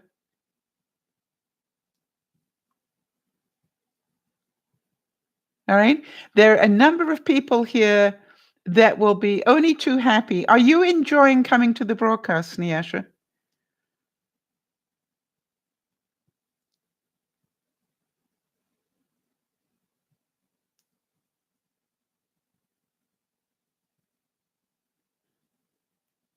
You'll watch the replay. It's worth watching. By the way, I hope you watched Lunchtime as well, because the two together are really two bits of a big jigsaw puzzle. So I look at it and I want to thank you all. I want to thank you because this week, with Beth's testimonial and the one that I got earlier this week, that really we are making a difference, whether you like it or not.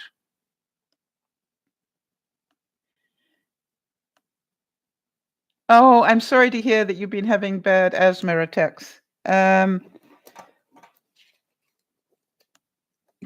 I'll make a note of that. Is there anything that we can do to support you?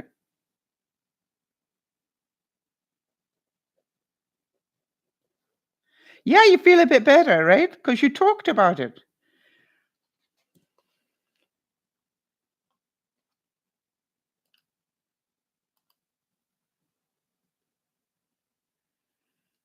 So I want you to understand, Niasha, that in talking about your stuff, you will have helped other people. I know you probably don't think that, but it is true. Um, when Lizzie came in and talked about her issues, right, everybody starts relating to what Liz is talking about because we've all been there. When you talk about your fear about what could happen, um, you're doing so without the proper knowledge, right? You hear what Beth said, get the right information first. Information is power.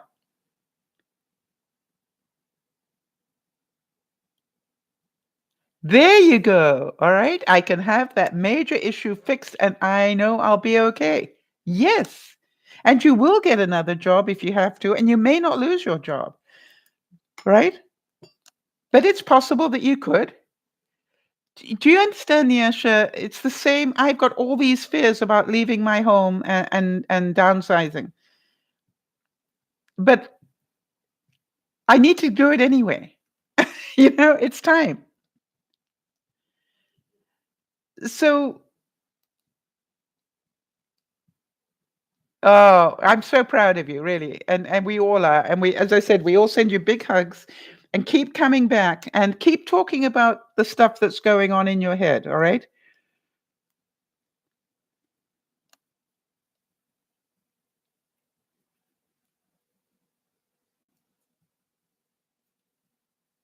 Yes, Beth, all right? But you know something? If going over and holding Lily makes you feel good, all right? Be selfish and do that. But I thought the fact that you had a little word with the husband was excellent. Yes, Kerry, isn't that true? Life will continue in between all the messy bits that we keep trying to work on. Nana, thank you so much for your honesty and thank you for your support. We appreciate it. Sleep well. Give that dear husband of yours a big hug from me. And yeah, so congratulations, everybody. I need you to know that in our own small way, we make a difference. All right? And it may not be to millions of people, but we make a difference to people in our lives. And the more that we learn about these things, the more we can help other people. And the more we understand that, somebody's nice thought can be interpreted as a negative by us out of our processing, our cognitive thinking, then we can start fixing it a little bit better. I choose to change my thinking. And that is the mantra I would have you say. Every time you get into a negative spin, I choose to see this differently. Right? And if you can't see it differently, then contact one of us. Jody, I'm going to put you in touch with Lizzie. And if there's anybody else that needs some support at the moment, Niasha, you do know you can write to me anytime, don't you? Lizzie, thank you for telling us your truth.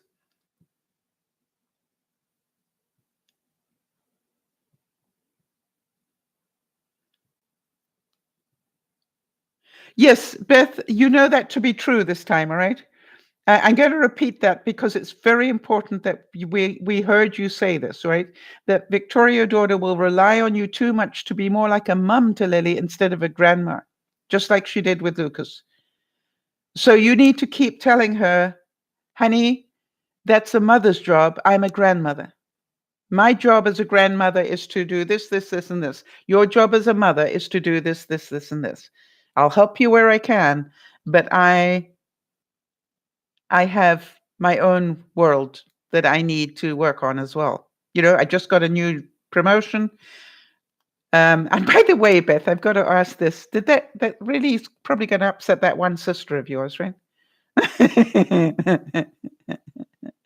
Yes, a grandma's job is to spoil and play. right? And feed them all the things mom doesn't want them to eat. Yeah. And so, you know, and to enjoy them. It's your time. Not to be running around like a blue-assed idiot, Beth, doing the things the mother and father. Yes, the mother and father. Make sure that the two of them are accountable, not just your daughter. That they, as a couple, need to get these things sorted out. You can do it, Beth. It just is gonna you're just gonna have to trust people a bit more, and that's not easy for you.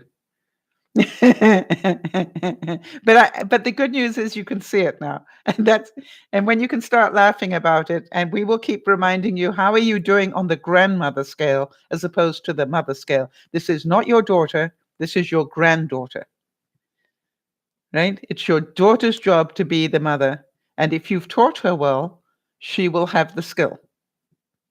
And if you haven't taught her well, then you need to be teaching the mother and father how to be parents. Do you get it? That's your job. Yeah, that's a job that should have happened until she was 18.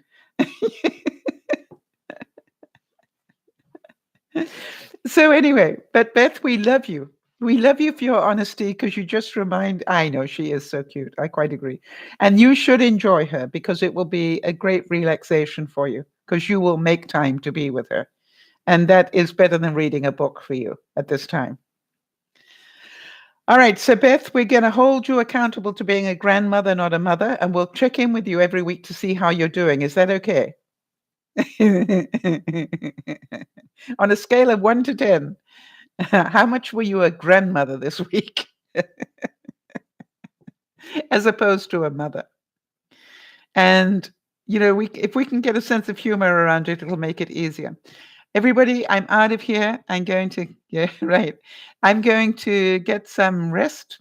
And I thank you all for helping one another and helping yourself by helping one another. I'm hoping that everybody can see that when we help each other, we help ourselves as well.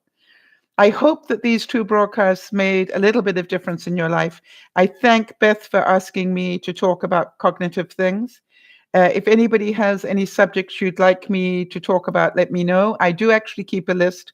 Sometimes I need reminding because I'm not perfect, but I do try and talk about the things that people would like me to talk about. And I find it interesting because I really, Beth, I want to thank you for that because this is a very complicated subject. And I kept thinking, how can I make this a visual that people can have in their brains? Because I know if you can see the visual, it will make more sense.